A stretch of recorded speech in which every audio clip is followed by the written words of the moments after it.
नमस्कार, एक बार फिर से आपका बहुत बहुत स्वागत करते हैं भारत लाइव में। और फिर से आपके सामने हम हाजिर हैं खेल समझिए लेकर के।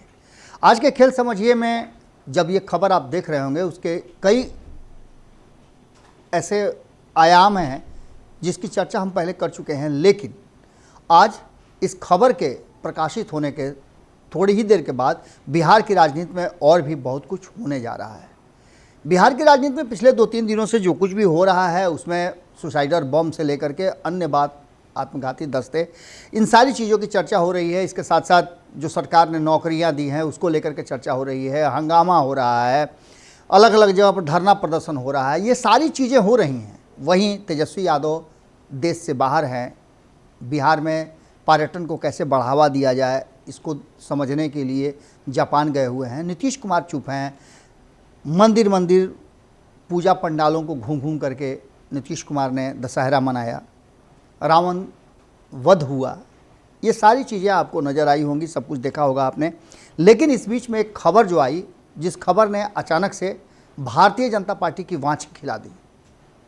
भारतीय जनता पार्टी खुशी से भीतर ही भीतर काफ़ी अंदर अंदर खुशी महसूस कर रही थी। ये सारी चीज़ें हो रही थी, लेकिन इसके पीछे की जो असली कहानी थी वो अभी भी सामने नहीं आई है।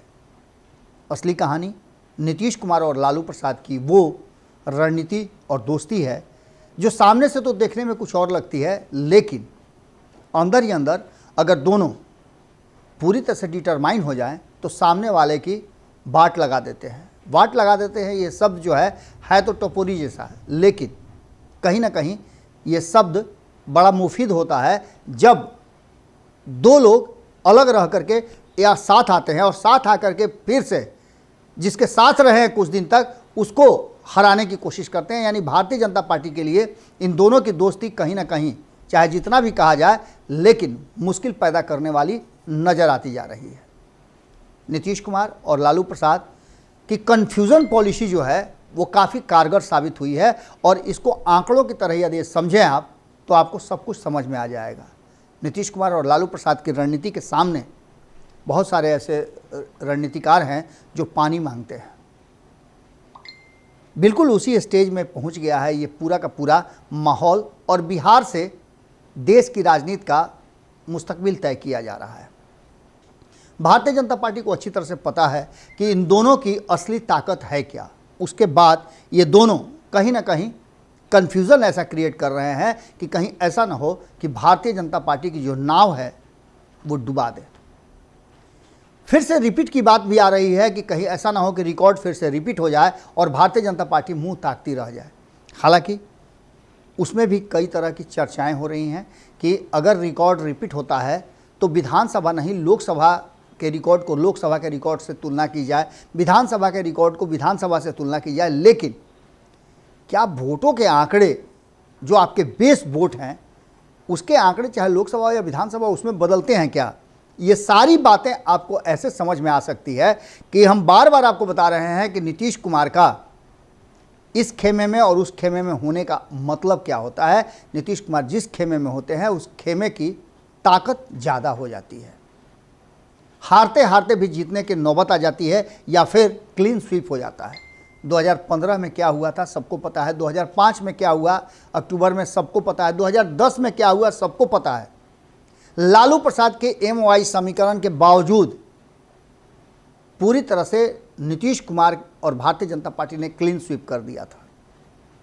2017 नीतीश कुमार जैसे ही भारतीय जनता पार्टी के साथ जाते हैं, 2015 का सारा रिकॉर्ड धरा का धरा रह जाता है और 2019 में Bharatiya Janata party clean sweep कर देती है। शून्य अंक आता है राष्ट्रीय जनता दल को, जिसके पास कहा जाता है कि 34% वोट तो ऐसे ही है। अब जो वर्तमान परिस्थितियां बनी है उसमें कई ऐसी बातें सामने आ रही है, जिसमें एक तरफ जहां INDIA गठबंधन की बात हो रही है, वहीं हम कुछ आंकड़े लेकर के आपके सामने आए हैं। 2005 से लेकर के 2015 तक के जो आंकड़े हैं, 2020 में उन आंकड़ों का क्या असर हुआ और आने वाले 2024 में उसके क्या असर होंगे, हम इस पर बात करना चाह रहे हैं। लेकिन इसके साथ साथ इस बीच में जो नीतीश कुमार ने जातीय गणना का रिपोर्ट सामने रख दिया है वो काफ़ी प्रभावशाली साबित होता नजर आ रहा है।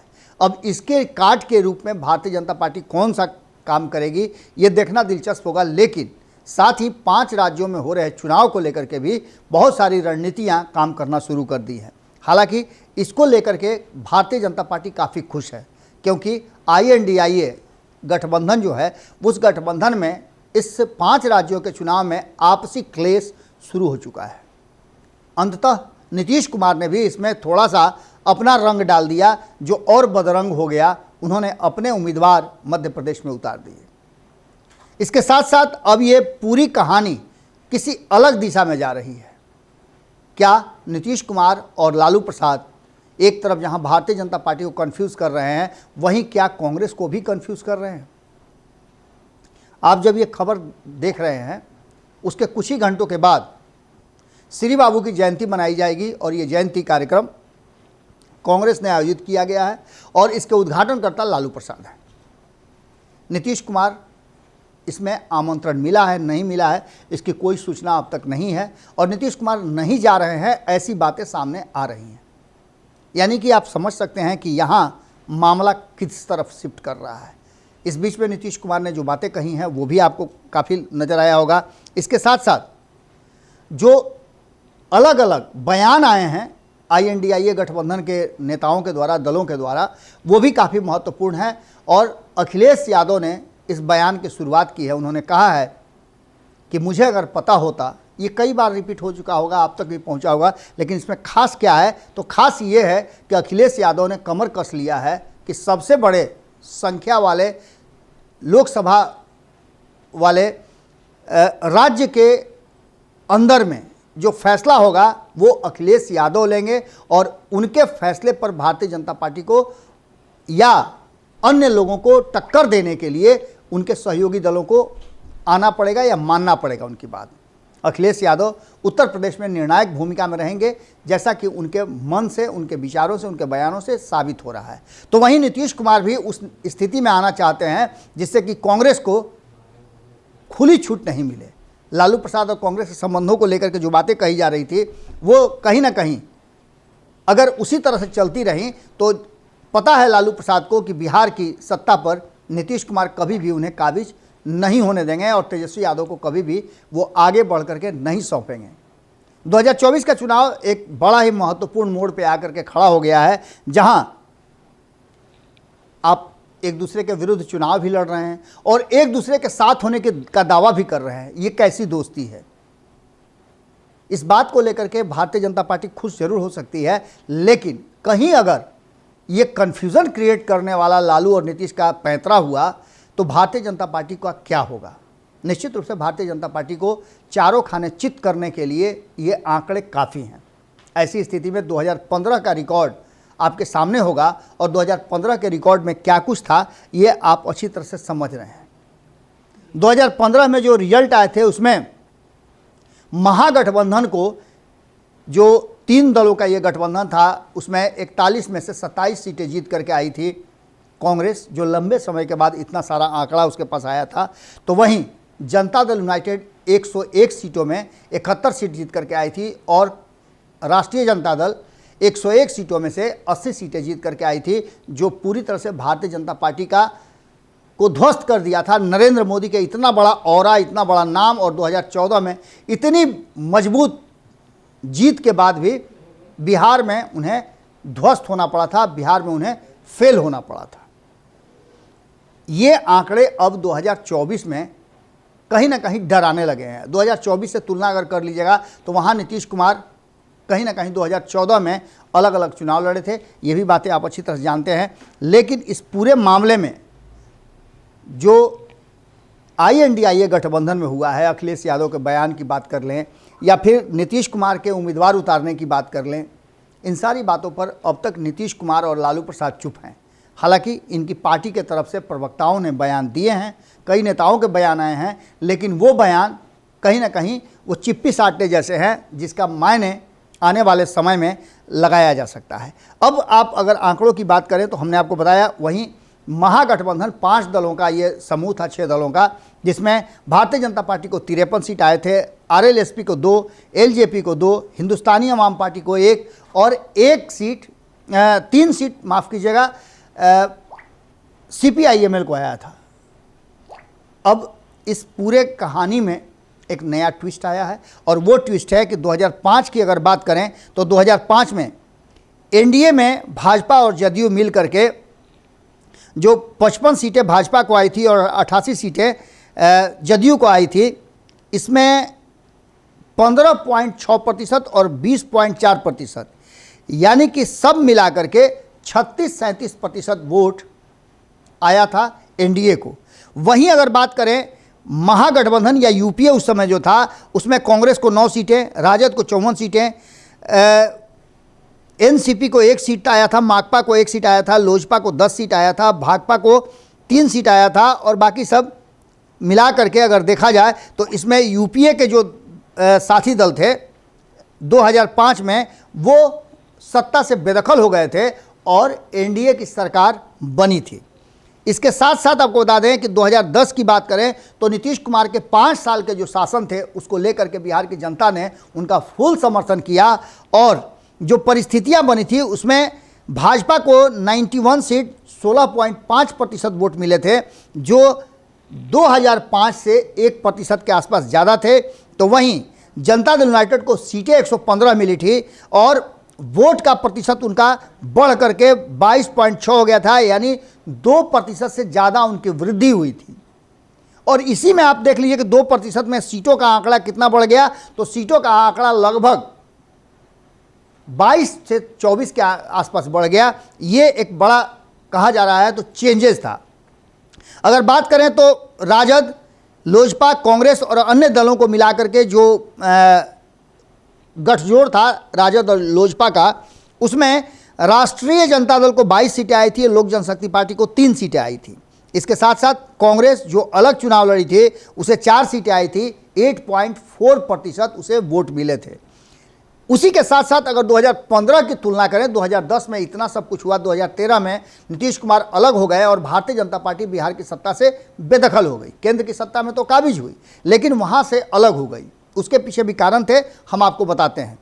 अब जो स्थिति 2015 की आई तो 2015 में राष्ट्रीय जनता दल को 80 सीटें आई जिनका वोट शेयर था 18.8%, तो जनता दल यूनाइटेड को 71 सीटें आई थी 2015 में जिनको 17.3% वोट मिला था। तो कांग्रेस को 27 सीटें आई थी 6.8%, यानी कि सब मिलाकर के 40 से 42% ये वोट थे शेयर हुए थे महागठबंधन को। वहीं एनडीए की बात करें तो एनडीए में हमने आपको पहले ही बताया कि भाजपा 53 सीट 25.0, यानी कि पिछली बार से भारतीय जनता पार्टी को वोट शेयर तो ज़्यादा मिला लेकिन सीटें कम हो गई थी।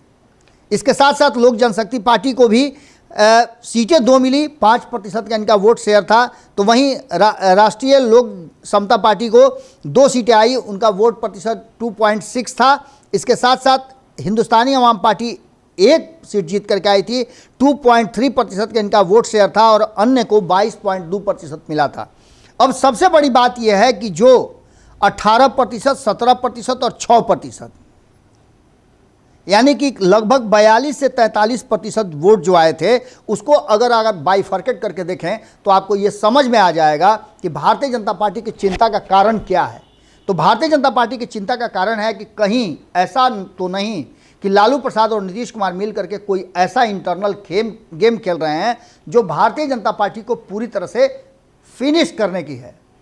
ये बार बार कहा जा रहा है कि दोनों के बीच में सब कुछ ठीक ठाक नहीं है। आप देखते होंगे कभी नरम कभी गरम बयानों के बीच चल रहा है, लेकिन इसके बाद कभी नीतीश कुमार तेजस्वी यादव के कंधे पर हाथ रख करके कहते हैं कि मेरा बच्चा है, यही संभालेगा सब कुछ, जिसकी प्रतिक्रिया जदयू की तरफ से बिल्कुल नहीं आती है। जदयू के लोग चुपचाप मुखदर्शी बनकर रहते हैं। विरोध किया था उपेंद्र कुशवाहा ने, वो आज बाहर हैं। ये सारी बातें आपको देखने को मिल रही होंगी, लेकिन जो सबसे महत्वपूर्ण बात इसमें चल रहा है वो है कि क्या लालू प्रसाद और नीतीश कुमार मिल करके कोई नया प्लान रच रहे हैं। 2015 में इन दोनों ने मिल करके एक ऐसा प्लान रचा था जिसके जाल में पूरी तरह से उलझ गई थी भारतीय जनता पार्टी।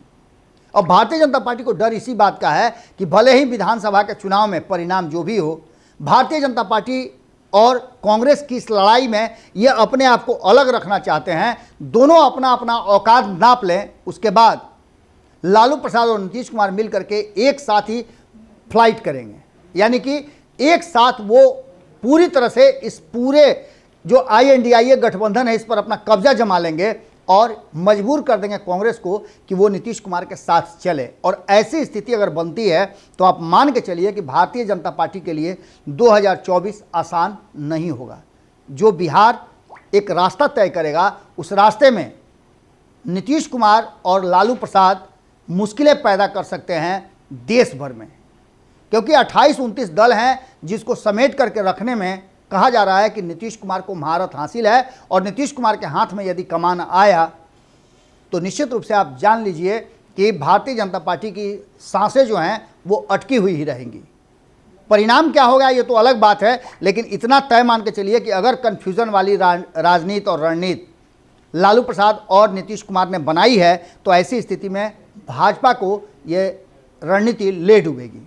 अगर सब कुछ इसी तरह से रहा और सही में कन्फ्यूज़न क्रिएट किया है तो 2015 की तरह 2024 में परिणाम आ सकते हैं। और ख़ास करके बिहार की बात करें तो बिहार, उत्तर प्रदेश और बंगाल, ये तीनों जो शांत पड़े हुए हैं वो कोई बड़ा खेल कर सकते हैं। हम आपको बार बार बता रहे हैं कि 160 सीटों पर नीतीश कुमार की नज़र है और उन 160 सीटों पे नीतीश कुमार कोई बड़ा खेल कर सकते हैं। ये सारा खेल ऐसा भी हो सकता है कि कांग्रेस को लेट डाउन करने के लिए नीतीश कुमार और लालू प्रसाद खेल रहे हों, जिसमें कांग्रेस अभी पूरी तरह से परवान पर है। जो अभी हाल फिलहाल में कर्नाटका की जीत हुई है उससे बड़ी उत्साहित है कांग्रेस। हमने आपको ये भी बताया कि जो सर्वे रिपोर्ट आए हैं उस सर्वे रिपोर्ट में परिस्थितियां क्या है। जहां भारतीय जनता पार्टी की सरकार है वहां बराबर की टक्कर हो रही है, तो कांग्रेस की जहां सरकार है वहां भारतीय जनता पार्टी को जीतता हुआ दिखाई दे रहा है। इसका सीधा मतलब है कि टक्कर तो है लेकिन भारतीय जनता पार्टी का अभी अपर हैंड है। और अगर कांग्रेस वहां चुनाव हार जाती है तो नीतीश कुमार के लिए एक बड़ा चांस बनता नज़र आ रहा है। वहीं लालू प्रसाद की जो इच्छा है, जो सपना है, वो भी पूरा हो सकता है बिहार में अपने पुत्र को गद्दी पर बिठाने का। भारतीय जनता पार्टी निश्चित रूप से अगर परिस्थितियां जैसी हम कह रहे हैं अगर उस तरह से या जैसा देखने को मिल रहा है उसके अनुसार होता है तो भारतीय जनता पार्टी का सारा दावा धरा का धरा रह सकता है। भारतीय जनता पार्टी के बयानों में तल्खियां इस बात की तरफ इशारा भी कर रही हैं।